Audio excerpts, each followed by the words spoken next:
How do you do, ladies and gentlemen, and people everywhere, and my friends abundant? I am Professor Julius Sumner Miller, and this is my place in this laboratory, in this castle. I am the professor, and weird things are accomplished here. We last saw the paradox of the double bubbles. And you remember I blew a small bubble and a big bubble, and we all expected them to get equal when allowed to be connected with each other. But I want to do it again to convince you that it was not an illusion. Let me make this one a big one.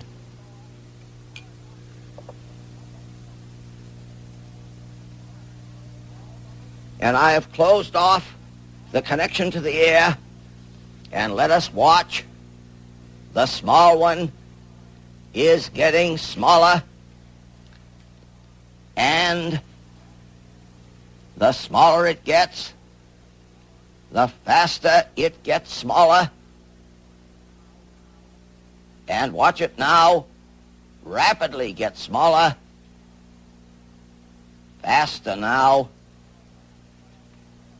And I would call your attention to the colors in the thin film of the bigger one.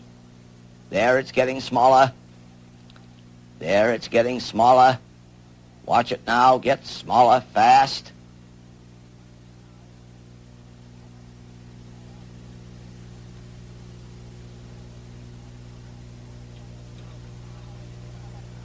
Now, it didn't quite work as I wanted to, and I think the reason is that there was a little dust, perhaps, on the funnel. But we are now convinced that they did not get equal, which is the important thing. This one got smaller, and this one must have gotten bigger. You could see this get smaller, but you couldn't see that get bigger because the change was too slight. And what must we deduce from this? Incredible. The pressure in this bubble is greater than in this one. And that's alarming, because after all, didn't I blow more stuff in here? But the pressure in the smaller bubble is the greater. Indeed, mathematically, the pressure is inversely as the radius. So, I would remind you, here I have a balloon. You have blown up balloons by the thousands. And what do you discover? It is hardest to blow up when we begin, when the balloon is smallest. Next demonstration, the strange behavior of a candle. I have here a candle, and I have put a pin through its center of gravity, and I balance it on these two glasses, pretty nearly. Now I propose to light both ends of the candle. You know what is said, you should not burn a candle at both ends, but in this place, candles are sometimes burned at both ends because that's what we do here, strange things. And I ask, what do you predict will happen if I light the candle at both ends? Strange and wonderful thing. I'm going to light it at both ends. I'm going to light it. Lower end. I'm having a little trouble here. There, that wick needed more exposure. There it is. Now watch it. Watch it. Watch it.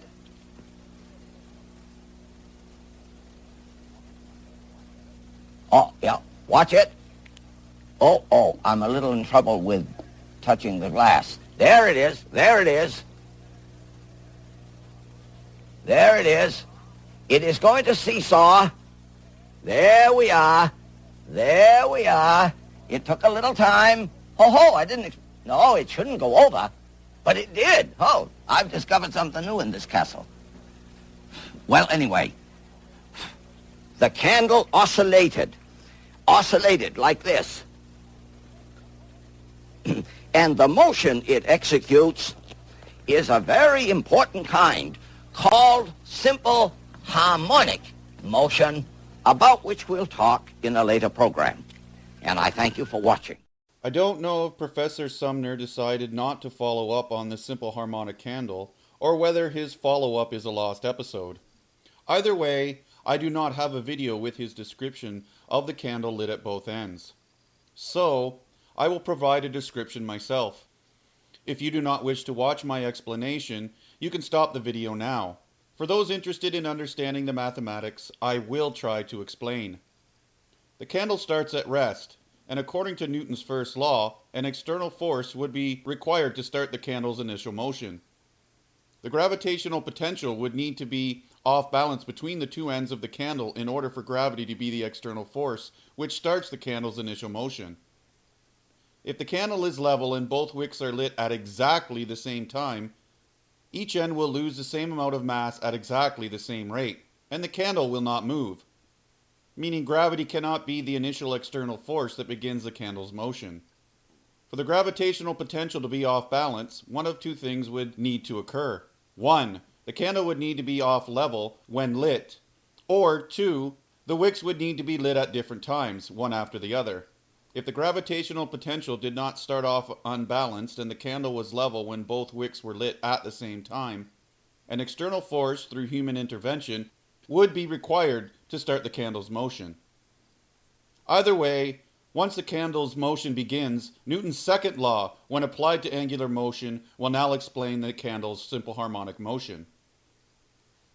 The candle will start to drip, and once the wax falls, that end of the candle will lose mass, and gravity will pull on the other end. Then, after this end starts dripping, it will eventually lose some wax on this end, and the candle's other end will be pulled down. This motion will essentially continue in this fashion.